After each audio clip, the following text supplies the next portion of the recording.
दे धडक बेधडक आपल्या परिसरातील ताज्या घडामोडी, घटना, समस्या, विविध क्षेत्रातील सर्वदूर बातम्या पाहण्यासाठी लोकशक्ती लाईव्ह न्यूज चॅनलला सबस्क्राईब करा आणि नोटिफिकेशन मिळवण्यासाठी बेल आयकॉनला प्रेस करा।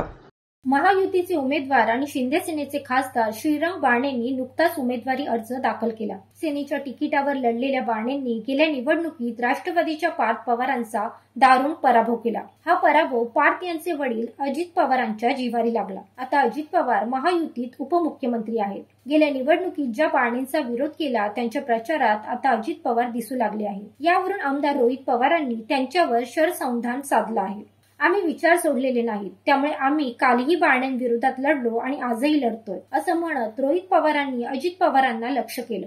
मागील निवडणुकीत मावळमध्ये मी पार्थसाठी प्रचार केला, पण दुर्दैवानं त्यांचा मोठा पराभव झाला। श्रीरंग बारणे विजयी झाले। लेकाचा पराभव करणाऱ्या बारणेंसाठी आता अजित पवार प्रचार करत आहेत, पण मी भाऊ म्हणून पार्थ यांच्या पराभवाचा बदला घेईल, असं निर्धार बोलून दाखवत रोहित यांनी अजित पवारांना टोला लगावला। स्वतःच्या स्वार्थासाठी वडिलांसारख्या शरद पवारांना सोडणारे अजित पवार आता स्वतःच्या लेकाचा पराभव करणाऱ्या बारणेंचा उमेदवारी अर्ज भरण्यास उपस्थित होते।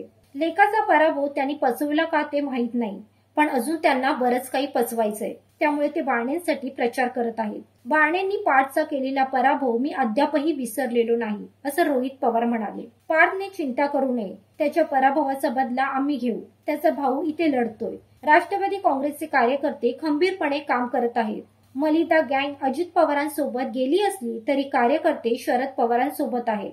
बारणेंनी भाषणाला बोलावलं तर पार्थ काय करतील माहीत नाही।